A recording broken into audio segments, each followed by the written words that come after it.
नमस्कार, मैं वीरेंद्र मौर्य। कैसे हैं आप लोग साथियों? आप लोगों का स्वास्थ्य कैसा है? बहुत दिन बाद आज इस तरह से आप लोगों के बीच में उपस्थित हुआ हूं। साथियों, इस समय पूरे देश में जो माहौल है, बहुत ही भयावह माहौल है। पूरे देश में कोई कोविड से परेशान है, किसी को एम्बुलेंस नहीं मिल रही है हॉस्पिटल जाने के लिए। यदि कोई हॉस्पिटल पहुंच गया है तो उसको वहां पर ऑक्सीजन नहीं मिल रहा है, किसी को दवा नहीं मिल रही है, किसी को इंजेक्शन नहीं मिल रहा है। और यहाँ तक कि जब व्यक्ति मर जा रहा है तो उसके शव को ले जाने के लिए उसको एम्बुलेंस नहीं मिल रहा है। जी हाँ, मैं बात कर रहा हूँ उत्तर प्रदेश की स्वास्थ्य व्यवस्था की। अभी उत्तर प्रदेश की जो राजधानी है लखनऊ, वहाँ पर कुछ तस्वीरें वहाँ से, कुछ वीडियो वहाँ से सामने आए। क्या थे वो वीडियो? लखनऊ में एक तस्वीर वो सामने आई जिसमें एक व्यक्ति अपनी पत्नी के शव को रिक्शे पर लेके अपने घर जा रहा है। उससे लोगों ने पूछा कि भाई आप ऐसा क्यों कर रहे हैं? तो उन्होंने बताया, जो बुजुर्ग व्यक्ति थे वो, उन्होंने बताया कि भाई मेरे पास बहुत ज़्यादा पैसे नहीं हैं। मैंने एम्बुलेंस के लिए बार बार निवेदन किया हॉस्पिटल स्टाफ से, लेकिन मुझे एम्बुलेंस नहीं मिली। और वो बेचारे रिक्शे पर लेकर के अपनी पत्नी के शव को अपने घर गए। वो एक और घटना है उत्तर प्रदेश की ही, जहाँ पर अपनी पत्नी के शव को वो बेचारे साइकिल में रख करके और कई किलोमीटर वो पैदल गए। तो ये सब तस्वीरें ये तो साफ कर रही हैं, कम से कम सरकार के दावों की पोल खोल रही हैं कि जहां सरकार कहती है कि भाई हम सबकी शिक्षा, सबका साथ सबका विकास की जो बात करते हैं, जो सब इनका नारा जो है, ये तो बिल्कुल खोखला है। क्योंकि सबका साथ और सबका विकास तो बिल्कुल नहीं है। मुझे लगता है कि सबका साथ और सबका विनाश। अब तो ये है भाई, इससे ज़्यादा विनाश और क्या होगा? जब आप अपने देश की जनता को, आप शिक्षा से उसको वंचित कर रहे हैं। 1 साल से ज़्यादा समय हो गया, हमारे बच्चे स्कूल नहीं जा पा रहे हैं। बच्चों को ये कहकर रोका गया है कि वहाँ पर कोविड है। ठीक है भाई, मैं मान लेता हूँ। तो स्कूल खुलने के लिए, पुस्तकालय खुलने के लिए जो है कोविड है, लेकिन शराब के ठेके खुल रहे हैं, वहाँ पर भीड़ जम के लग रही है, कोई दिक्कत नहीं किसी को। तो इस देश में शराब की दुकानें खुलना जरूरी है, ना कि शिक्षा के मंदिर जो हैं, शिक्षण संस्थान, उनका खुलना जरूरी नहीं है। क्योंकि उनको पता है कि यदि भारत के युवा, भारत का भविष्य अगर पढ़ा लिखा होगा तो उनसे प्रश्न करेगा। ठीक है। और दूसरी बात है, यहाँ पर सोचिए आप कि जिस देश में शिक्षा, स्वास्थ्य, रोजगार, ये सारी व्यवस्थाएं जब बिल्कुल ठप हो गई हों।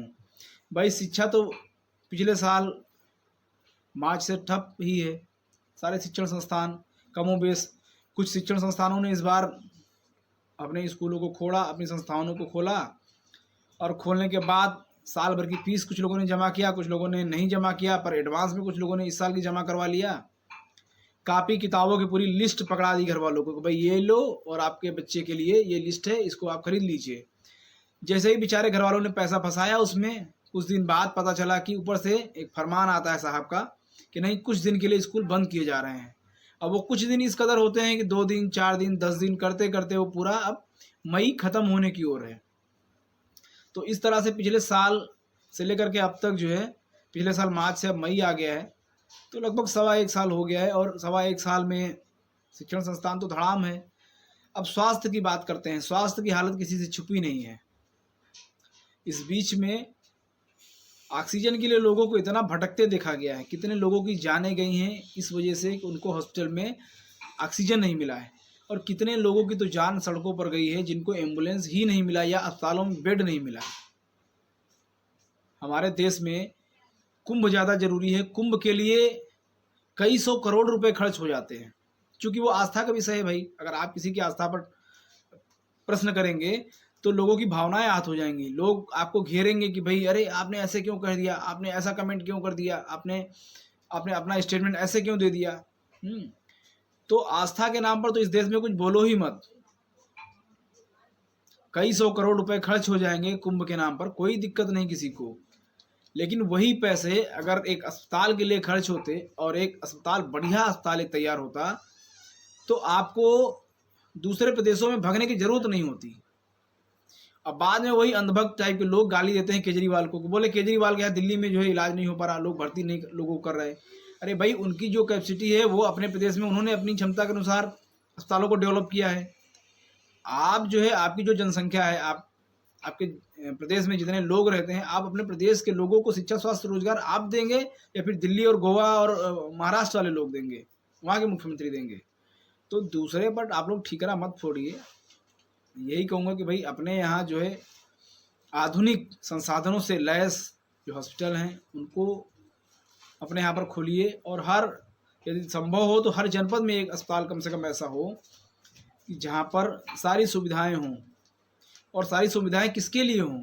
यहाँ पर यह भी बहुत ज़रूरी बात है कि सारी सुविधाएं हों किसके लिए? भाई जो पैसा वाला लोग हैं, जो वो तो कहीं भी जाके अपना इलाज करवा ले रहे हैं, वो तो अपने रेगुलर चेकअप के लिए अमेरिका चले जाते हैं ना। बहुत सारे ऐसे राजनेता भी हैं, किसी के घुटने का इलाज होता है वो अमेरिका में जाके करवाते हैं, किसी के जो है हार्ट की सर्जरी होती है, बाईपास होता है, वो विदेश में जाके करवाते हैं। तो उनके लिए कोई दिक्कत नहीं है। बहुत सारे ऐसे लोग हैं, जानी मानी हस्तियाँ, जिनको कैंसर होता है तो उनका विदेश में इलाज होता है, कोई बात नहीं। पैसे वालों की मैं बात नहीं कर रहा हूँ, वो तो कहीं भी करवा सकते हैं। लेकिन जो आम आदमी है, जो भारत की 65 से 70% आबादी जो है, भारत का जो 65 से 70% जो हिस्सा है वो गाँवों में बसता है भारत के। तो गाँव में रहने वाला व्यक्ति जो उसकी लेवल का जो सिस्टम हो, जो उसकी लेवल का, कि वो जा करके इलाज करवा ले। आज उत्तर प्रदेश में जो सरकारी अस्पताल हैं, सरकारी अस्पतालों में आप चले जाइए, कहीं भी किसी अस्पताल चले जाइए आप, पहली चीज़ तो वहाँ के जो डॉक्टर हैं वो बिल्कुल लापरवाह हैं। वो लोग, पूरे प्रदेश का लगभग वही हाल है। अपवाद की मैं बात नहीं कर रहा हूँ, एक आध राइट टाइम ड्यूटी आते हों, नहीं तो ज़्यादातर जगह मैंने देखा है कि 10 बज जाएगा, डॉक्टर की टेबल पे आप जाइए, उनके केबिन में जाइए, वहाँ पर आपको डॉक्टर नहीं मिलेगा। मिलेगा कैसे? क्योंकि वो लोग प्राइवेट हॉस्पिटल अपने खोल रखे हैं, उनका व्यापार तो वहाँ चल रहा है। 500 रुपये फीस ले रहे हैं, 600 रुपये फीस ले रहे हैं वहाँ पे वो। तो वो एक तो समय से आते नहीं, सबसे बड़ी समस्या एक ये है। 10 बजे आएंगे, आके काफ़ी देर उनकी गपशप होती है। आप जब उनसे कहेंगे कि सर हमको चेक करवाना है, कोई भी व्यक्ति जाएगा थोड़ा सा, तो अब वो आपको बताएंगे कि नहीं भाई, हमारी तो जो अल्ट्रासाउंड मशीन है वही ख़राब पड़ी है, हमारा तो जो एक्सरा मशीन है वही ख़राब पड़ी है। तो आपको एक तो बहाना बना देंगे। अब बहाना इसलिए बनाते हैं क्योंकि बाहर इनकी सेटिंग होती है, कमीशन इनका होता है, तो वहाँ बहाना बना देंगे, बहाना बना के आपको भेज देंगे बाहर। अब बाहर वो पर्चे में आपको लिख भी देंगे उसमें कि डॉक्टर फला, डॉक्टर ढिमाका, और वो जैसे ही आप वहाँ जाएंगे तो बाहर आपको जो है 750 से 850 रुपये वो एक अल्ट्रासाउंड के ले लेगा वो। ठीक है, आप पूछिए, अल्ट्रासाउंड करवा के आप लाएंगे, रिपोर्ट देंगे, सर हाँ ये लीजिए, करवा के मैं आ गया हूँ। और वो डॉक्टर साहब उसमें एक पर्चा उठाएंगे फट से, जो जो हॉस्पिटल का पर्चा रहेगा, उसमें फटाफट 3-4 दवाइयाँ लिखेंगे जो हॉस्पिटल की तरफ से मिलती मुफ्त में। उसके बाद एक छोटी सी पुर्जी निकालेंगे, इतनी भी डॉक्टर साहब, उसमें कुछ लिख देंगे साइड में, बोलेंगे ये बाहर से ले लेना। तो क्यों? ये यहाँ मिलती नहीं है। तो इस तरह से जो एक शोषित, वंचित, गरीब, मजदूर, किसान, जो इनके लिए हॉस्पिटल हैं भी सरकारी अस्पताल हर जनपद में, वहाँ की जो हालत है वो इतनी घटिया है।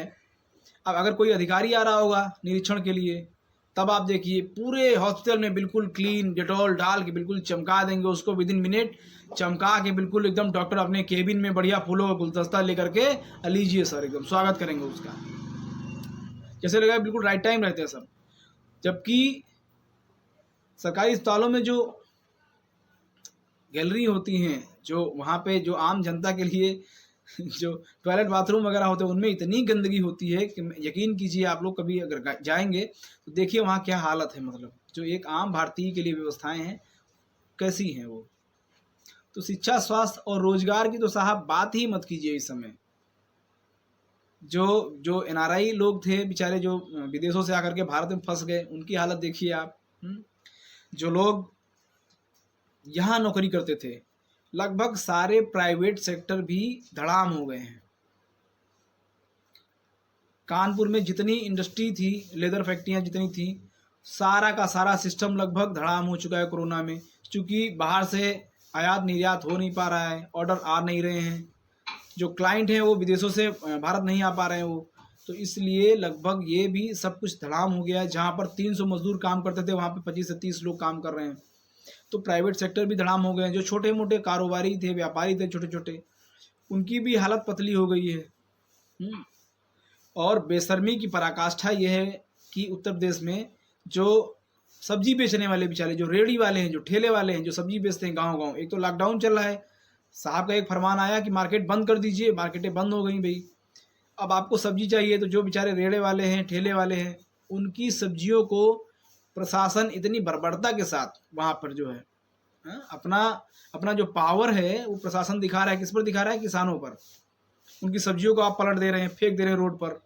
अरे भाई, आप थोड़ा सा अपने इस पावर का इस्तेमाल वहाँ करते जब विजय माल्या विदेश भाग रहा था, नीरव मोदी विदेश भाग रहा था भारत की संपत्ति लेकर के, तो वहाँ अपने पावर का इस्तेमाल करते आप लोग, तो हम समझते भाई कि हाँ, देश के नागरिक समझते कि नहीं, वास्तव में हमारा जो प्रशासन है, शासन है हमारा, बहुत जगा हुआ है और अपने पावर का इस्तेमाल कर रहा है। जब पावर का इस्तेमाल करना था तब तो आप बकरी बन के चुपचाप बैठे रहे आप लोग। एक जो इनकम, जब आप विदेश जाते हैं तो वहाँ पर एयरपोर्ट पे आपको जो है कस्टम वाले पकड़ते हैं। एक नॉर्मल आदमी जो होता है बेचारा, उसको कस्टम वाले परेशान करते हैं। आप कहाँ जा रहे हैं, क्या कर रहे हैं, आपको वीज़ा दिखाइए, आपको पासपोर्ट दिखाइए, आपका बैंक अकाउंट दिखाइए, उसमें बैलेंस कितना है, क्यों जा रहे हैं, क्या, दुनिया भर की फॉर्मेलिटी। लेकिन जब माल्या जैसे लोग, नीरव मोदी जैसे लोग, मेहुल चोकसी जैसे लोग जब हजारों करोड़ का घोटाला करके विदेश भाग जाते हैं, तो ये कस्टम वाले भी जो हैं, इमिग्रेशन वाले भी जो हैं, ये भी चुपचाप बिल में सो जाते हैं। ये सारा ड्रामा है, जो सिस्टम है पूरा इंडिया का, पूरा धड़ाम है। सिर्फ आम आदमी के लिए है, उनके लिए नहीं है, ये सिर्फ आम आदमी के लिए है। तो शिक्षा, स्वास्थ्य, रोजगार तो धड़ाम हो गया। हम जो सभी भारतीय हैं, आम भारतीय जो हैं, वो बेचारे ईमानदारी से एक एक रुपया टैक्स देते हैं सरकार को। एक एक रुपया टैक्स दे करके इस देश की सरकार को चलाते हैं, इस देश को चलाते हैं हम लोग। भाई, आप ईमानदारी से टैक्स नहीं देंगे तो भी आपसे ये ले लेंगे ना। अगर आप 2 पहिया से चल रहे हैं, आप पेट्रोल भरवाएंगे, उसमें आप दे ही रहे हैं। आप किसान हैं, आप खेत के लिए जो है आप पेट्रोल पंप पे डीजल लेने जाएंगे, आपको खेत सींचना है, अपना सिंचाई करना है, इंजन चलाने के लिए, ट्यूबवेल चलाने के लिए, तो जब आप डीजल खरीदेंगे वहाँ पे आप उनको दे ही देंगे। भाई, आज हर व्यक्ति के पास लगभग मोबाइल है। जब आप मोबाइल में रिचार्ज करवाते हैं, तो जब आप 100 रुपये का रिचार्ज करवाते हैं, 50 रुपये का आप रिचार्ज करवाते हैं, 50 रुपये में आपको 38 रुपीज़ मिलता है, 38 रुपये मिलते हैं। तो बाकी जो 12 रुपये जो आपको कम मिलता है वो कहाँ जाता है? आपने सोचा कभी? वही टैक्स है। आप टैक्स नहीं देंगे तो भी आपसे ये टैक्स ले लेंगे। ऐसा सिस्टम डेवलप किया है। तो आप अपना टैक्स देते हैं ईमानदारी से, ताकि हमारा देश चले और हमारा देश विकसित हो जाए, विकसित हो, यहाँ पर सबको शिक्षा, स्वास्थ्य, रोजगार मिले। लेकिन विडंबना देखिए इस देश में कि टैक्स तो सरकारें ईमानदारी से लेती हैं, लेकिन जनता को सुविधाएं उसके 10% भी नहीं देती हैं। दुनिया में ऐसा कोई देश, क्योंकि अब तो सोशल मीडिया का ज़माना है, आप सब जानते हैं, एक्टिव होंगे सोशल मीडिया पर, आप सब जानते होंगे दुनिया में ऐसा कोई देश नहीं है जहाँ पे आपको ऐसी खबरें मिली हों कि मरीज को हॉस्पिटल ले जाने के लिए एम्बुलेंस नहीं है। हॉस्पिटल अगर पहुँच गया किसी तरह तो वहाँ बेड नहीं है। अगर बेड भी मिल गया तो ऑक्सीजन नहीं है। और बेड, ऑक्सीजन सब मिल भी गया तो लास्ट में क्या है कि इंजेक्शन नहीं है भैया।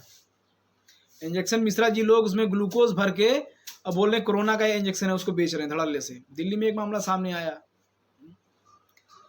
और उसके बाद अगर व्यक्ति मर गया तो पता है डेड बॉडी को घर ले जाने के लिए इनके पास एम्बुलेंस नहीं है।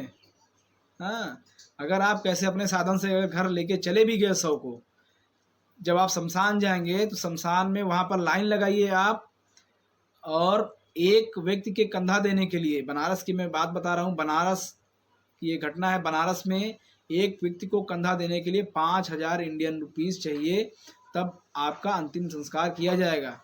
वहाँ लकड़ी भी नहीं मिल रही है, मतलब मुर्दों के लिए भी टोकन लेना पड़ रहा है। ये सिस्टम अब भारत में ऐसी व्यवस्था डेवलप हो गई है, ऐसा माहौल क्रिएट हो गया भारत में कि अंतिम संस्कार के लिए भी आपको टोकन लेना पड़ेगा, लाइन लगाना पड़ेगा। तो साथियों, ऐसा बहुत कुछ कहने को है आप लोगों से, लेकिन इसी के साथ आप लोगों से विदा लेता हूँ। आप लोगों ने हमारे वीडियो को ध्यान से देखा, इसके लिए बहुत बहुत साधुवाद, धन्यवाद। और अगर आप लोगों को हमारा वीडियो अच्छा लगा हो तो इसे लाइक, कमेंट, शेयर जरूर करें। और साथियों, अगर आप हमारे यूट्यूब चैनल पर नए हैं तो हमारे चैनल को सब्सक्राइब करके बेल आइकन दबा लीजिए। Thank you. जय भारत, जय संविधान।